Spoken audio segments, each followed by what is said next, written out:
Welcome, friends. At ease, disease! Jesus. Today on Toy Lips, we are taking a look at the Hasbro G.I. Joe Classified Series Sergeant Slaughter. This is a fan channel exclusive, so you won't find it at Target or Walmart, but you will find it here. So leave a like and let me know in the comments if you prefer this version or one of the Valaverse variants. Let's take a closer look. Robert Rudolph Remus is Sergeant Slaughter, a cultural icon, an American professional wrestler, a cartoon character, a comic book character, a musician, a spokesperson, and an action figure many times over. This is his first time in the premier 6-inch G.I. Joe Classified line, though he does have a long history with the property, debuting in the second full season of the cartoon as the Joe's Special Drill Instructor, with the constitution of a vending machine. Tightening up on the figure, you can see this head is really nicely sculpted. A lot of great detail here. Got his sunglasses and his round brown, these iconic items for Sergeant Slaughter. That E7 on the hat is sculpted really nicely. And what a surprise, pops right off of there. It also fits really snugly. That's great. The glasses too, they have these slight little hooks back here. Sort of a mirrored front. Pull those aside. And you can see all the nice paint hits in the eyes, and here the digital face printing tech. It looks really, really good. He is very easily identifiable as a perhaps, 80s heyday Sergeant Slaughter. You can see where they've missed with some paint here. Mass market toy. What are you going to do? Fan channel exclusive. Whatever that means. Nice mustache and the lips painted nicely, and it's a good tone for it. It's not some outrageous dark lipstick like they're going for on the new Wolverine figure.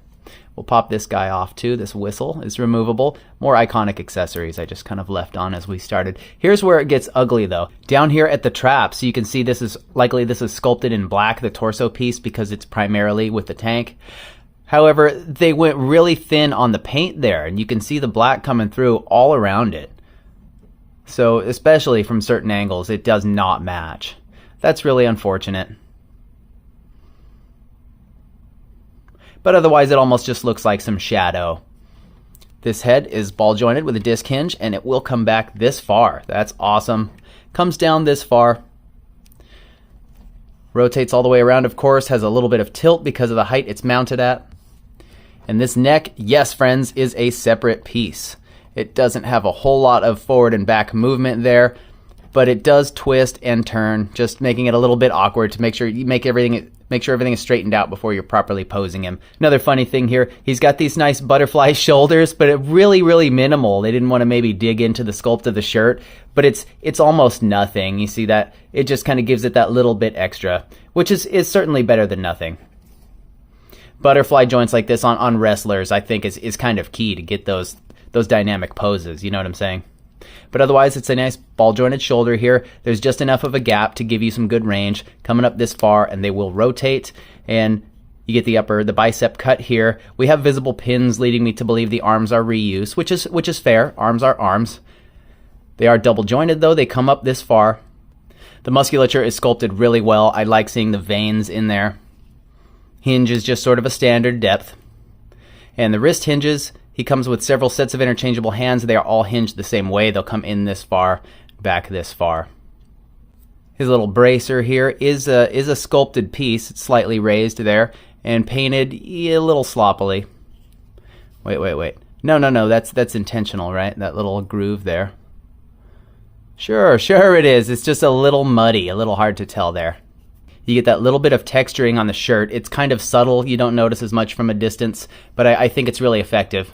Peg hole on the back there for whatever you wish. He features an ab crunch, so it'll come forward this far and back this far. Interestingly, at the waist here too, it's not a traditional swivel, it's ball jointed, so it will rotate, but it also affords you a little bit of extra rock. I think that is a fantastic solution. His belt is a nice bright white, and this buckle is nicely sculpted, though it's not quite correct. It's just the more bare metal clasps traditionally. It's reuse. How you gonna put another dude's crotch on me? He's got these nice textured fatigues on. You can see little sculpted details there, like the fly on the trousers. Quit touching it. And that texturing. These knee pads appear to be sort of a part of the deal, unless they're just really minimal. And these are pinless legs, leading me to believe they are new-ish. The thigh joints, they do have sort of a drop down. It's very subtle, you know, but it's enough to where if you want to bring it out to the side, these will come all the way out. Pretty key for Sergeant Slaughter, I think, because he's known to just drop down and bust out the splits. They'll also go forward and back this far. Otherwise, though, the drop-down hips, it's a little bit, especially in the Marvel Legends figures, they don't always work that well, I don't think. So I'm not sure if it's worth the extra sort of fragility if you're not careful. I'm always afraid something could go wrong there. But he is a beefy boy. He has this upper thigh cut here that'll, of course, rotate all the way around. And that double-jointed knee that is pinless folds in half pretty well. He even has a calf cut right here at the top of his jungle boot. Nicely detailed lacing and everything else on there. It's just this flat gray, or the flat green though. A little more variation in the shades would be nice, but we do have it painted black here on the bottom, which is great. Peg holes down there. What's that date call out? 2021. They're from somewhere, all right. But they'll come down this far and forward this far. And they have that forward-facing pin giving you that great rocker. There we go. If you twist it that way, you can tell. That's really key. Other toy companies, I think, need to pay attention to that. They just drop the peg into the bottom of the foot, and it doesn't give you the same thing. Great range on this figure. Those butterflies are a little funny, but... His accessories actually come in this awesome little footlocker, and include his removable hat and glasses, the baton and the whistle, some sort of Kalashnikov, maybe as a nod to his sympathizer days. I know, that's not what he wanted. Vince is a jerk, right? But it features a removable magazine and a tack light there on the side. He comes equipped with the pair of fists, also has a pair of pointing fingers, a pair of trigger finger hands, a pair of grasping hands, and in the first case of action figure inception I've seen, he comes with a little retro carded figure of himself that is removable. Too cool.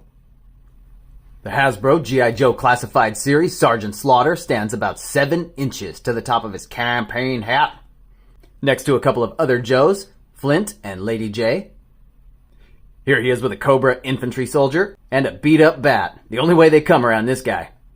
Next to a Mattel Ultimate Maniacs Macho Man and China.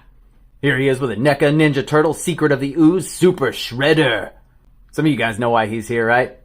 And Dwayne The Rock Johnson's Black Adam. Here he is with the King in Black, Venom, and no, look at you.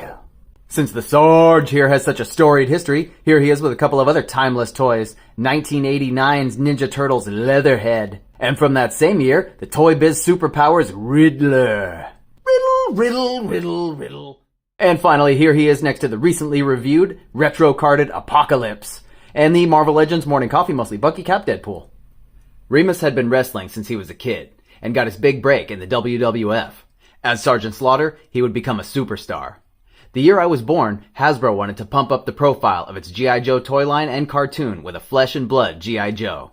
Remus landed the audition, and as the larger-than-life Sergeant Slaughter, of course he was the guy. Hasbro called him that day. He went to share the news with Vince McMahon, who now had the reins of the WWF after his father.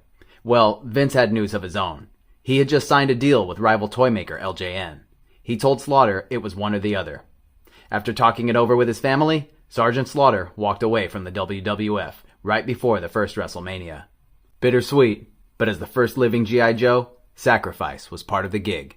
It's been a long time now since Sergeant Slaughter first left the ring and entered the field, but this action figure represents the best version of the character he still embodies to this day. And it's a damn fine figure besides. The proportions and the silhouette are spot on. The paint's a little thin around the tank, and the belt buckle is wrong, but that's pretty minor. This thing is packed with accessories. From the great complement of hands to the swagger stick, the snug fit of the hat, his own action figure that you can pop in and out of the blister. I'd have preferred the aviators in all silver, and a shouting head would be rad, but come on now. It's a few dollars more as a deluxe release, but I feel like they do a lot to give you your money's worth. The other side of that, same company, is their Marvel Legends Iron Spider. It's the same price as this one, but like you only get an extra set of hands, and the red on the arms, legs, and torso don't even match. The hell is that? With Slaughter, though, the articulation is some of the best you can get with a Hasbro figure. I like the subtle drop-down hips and that ball-jointed waist. The butterflies at the shoulders are barely there, but some is better than none. I think this is a great figure and a really respectful representation of the thing it should be. The G.I. Joe Sergeant Slaughter. Huge in his heyday. He would return to wrestling, but in the Gulf War era, he was recast a heel and Iraqi sympathizer. Come on, Vince, that was pretty petty. But it did not diminish his star, and this many years on, it is just another layer in the legacy. Right now, that guy is 74 years young, getting paid by the WWE as an ambassador and by Hasbro as a spokesperson. Thank you guys so much for being here. It means a lot to share this stuff. Leave a like if you didn't already. Subscribe to the channel. And how about a Yo Joe? Or for those across the pond, Full force! Out the back door!